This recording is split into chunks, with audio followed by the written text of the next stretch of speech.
Welcome to the Beverly Hills Plastic Surgery Podcast.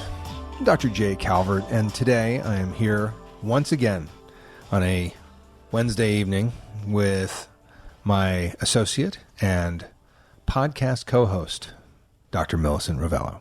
Good evening. How are you doing? Good. And I can say good evening because we are finally entering fall. I mean, we've been doing this, I feel like, for a while, and this is the first night where it's dark. It's getting dark here at this time of night. Yeah, this time of night, which is like 6:15. Ooh, it's late. It's late, I know. But usually it's like bright and we have all this natural light in here. But today we had to bust out the lights and it's a little more autumnal feeling. I'm going full studio in this corner office. So I am. I'm going to make this the podcast studio. We're there. We're getting close. It's getting there. We got to do some sort of like wall covering that's soundproof in nature. The only problem is this window situation where I think we're kind of hosed. Yeah, there's no way you can soundproof that. I mean, unless you do like soundproof curtains, which we're not doing that. We got rid of the curtains, and I'm very happy. I'd be happy if we just put one of those little red blinking lights outside the door, because that would make me feel like we're super professional. Oh, totally. That'd be great. Yeah, we could put a speaker out there too, so people can listen and hear what we're talking about. We get a mixing board. Yeah.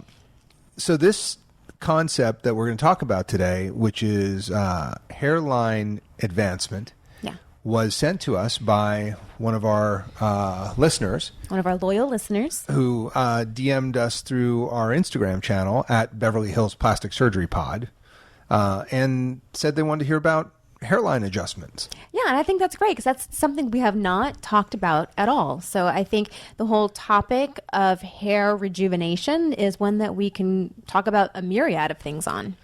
Well, and I do think that we should bring in one of our experts for a future podcast. But with that said, I do a lot of hairline advancements. I probably have done 4 or 5 in the last 2 years.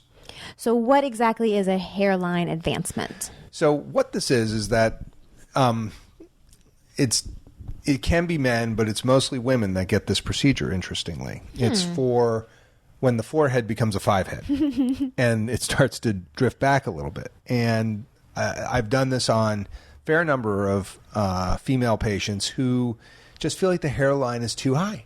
And this is something they've noticed over time, or they've always felt like they had a high forehead? Kind of always had it, but some over time. The number of patients that present for this actually come when they are thinking about a brow lift. Because all of a sudden they start realizing, wait, where are these incisions going to go? They start doing the research online and they start seeing that the hairline is needed to hide their brow lift incisions. Right. And so, of course, I mentioned to them, and it's not my favorite way to do this, but it can be done, that you can do the brow lift with the hairline advancement. The problem is you've got 2 competing forces. Right. You're pulling up, you're pulling down. Yeah. It's hard to nail it. Right. It can be done, but it's hard to nail it. I would think I'd rather separate the two. Do the hairline advancement, get the hairline where they want it, and then go hide the scars in the back of the head. So that's what we do. But I also say, since we're doing it, we should probably give it a shot anyway. It's already the same operation in kind of essentially it's the same thing. So why not give it a shot and try to nail the brow with the hairline advancement? It's just hard because the forces are going in the wrong direction. Right.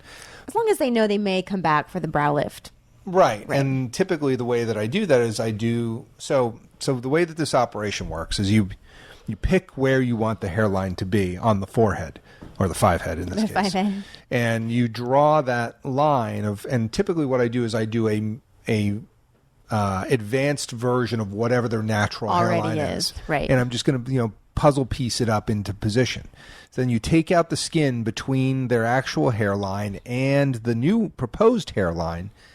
All that strip of skin goes away, throw it away, and then you get under the scalp and you elevate the scalp, and then you do relaxing incisions because, again, it's like trying to pull the coating of a basketball around it doesn't work. It's very tough. It doesn't like to move. Right. Scalp reconstruction is a whole nother topic we could, totally get into, but it's not in our aesthetic plastic surgery realm.